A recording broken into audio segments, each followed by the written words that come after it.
मेरे गांव में एक पुरानी खंडहर हवेली है जिसमें करीब 65 सालों से वहाँ कोई नहीं रहता। ये बात मुझे मेरे गांव के दोस्तों ने बताई। जब ये बात मुझे पता चली तो मेरा मन करने लगा कि मैं एक बार उस हवेली को देखूं। मुझे ऐसी जगहों पर जाना, उनके बारे में जानने में बहुत दिलचस्पी होती है। फिर एक दिन मैं अपने दोस्तों के साथ वहाँ जाने का प्लान बनाता हूँ और उस खंडहर हवेली के सामने पहुँच जाता हूँ। वहाँ दूर दूर तक कोई आता जाता भी नहीं था। मैंने जब ये बात अपने दोस्तों से पूछी कि यहाँ अगल बगल कोई रहता क्यों नहीं है, तो मेरे दोस्तों ने बताया ये हवेली सिर्फ पुरानी और खंडहर नहीं है, बल्कि ये हवेली एक भूतिया श्रापित हवेली है। मैं बोला, ऐसा तुम इतने यकीन से कैसे कह सकते हो? मेरे दोस्तों ने कहा, यहाँ पूरे गांव का यही मानना है। इसके बारे में एक बहुत पुरानी और सच्ची घटना यहाँ प्रसिद्ध है। मेरे मन में इसके बारे में जानने का ख्याल और बढ़ने लगा। मैंने पूछा, क्या है इसके पीछे की कहानी? तब उनमें से एक दोस्त ने मुझे बताना शुरू किया। आज से करीब 65 साल पहले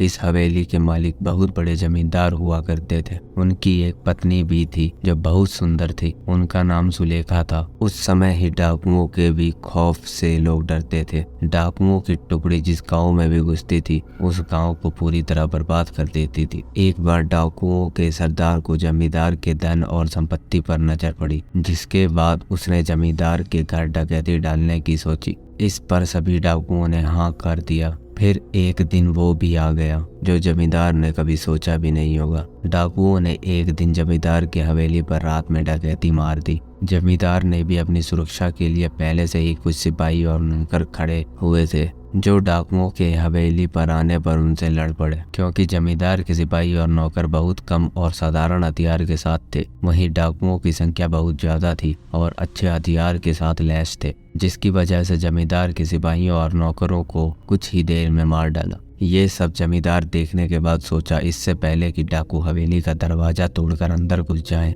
उसे अपनी पत्नी और खजाने को छुपा देना चाहिए। फिर उसने उस खजाने को एक हवेली में ही किसी खुफिया जगह पर छुपा दिया और अपने पत्नी को एक कमरे के अंदर एक और खुफिया कमरे में छिपा दिया और बाहर से कमरा बंद कर दिया। इसके बाद कुछ ही देर में डाकू हवेली का दरवाजा तोड़कर अंदर घुस गए, जिसमें जमींदार की मौत डाकुओं के हाथों हो गई। पर जमींदार ने मरते मरते अपने खजाने का पता उन डाकुओं को नहीं बताया। डाकुओं ने खजाने को बहुत खोजा पर वो नहीं मिला। फिर डाकू वहाँ से हवेली की कीमती सामान लेकर वहाँ से चले गए। पर जमींदार की पत्नी जो एक खुफिया कमरे में बंद थी, उसका पता किसी को नहीं था। उसकी पत्नी बहुत चिल्लाई, लोगों को बुलाने की कोशिश करी, कमरे के दरवाजे को तोड़ने की भी कोशिश करी, पर वो अंत तक कुछ नहीं कर सकी और भूख प्यास से वो तड़प तड़प कर वहीं मर गए। उसके मरने के बाद उसके लाश की बदबू से लोग हवेली में गए और उस कमरे को तोड़कर उसकी लाश को वहां से निकालकर उसका अंतिम संस्कार किया। कहा जाता है कि आज भी वो अपने पति का इंतजार उस कमरे में करती है। उसका पति कभी तो आएगा और उसे उस कमरे से आजाद करेगा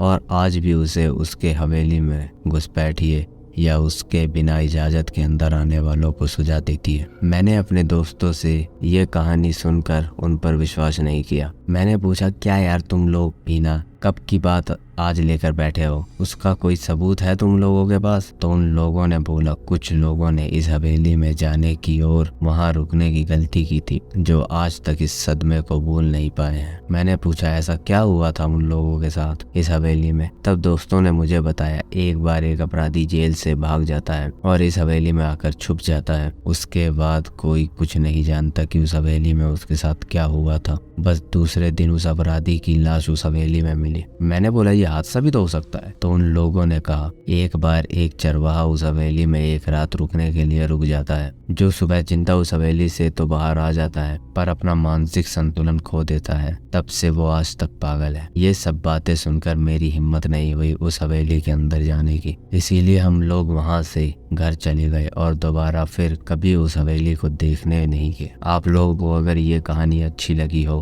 तो कृपया मेरे इस चैनल को सब्सक्राइब करें।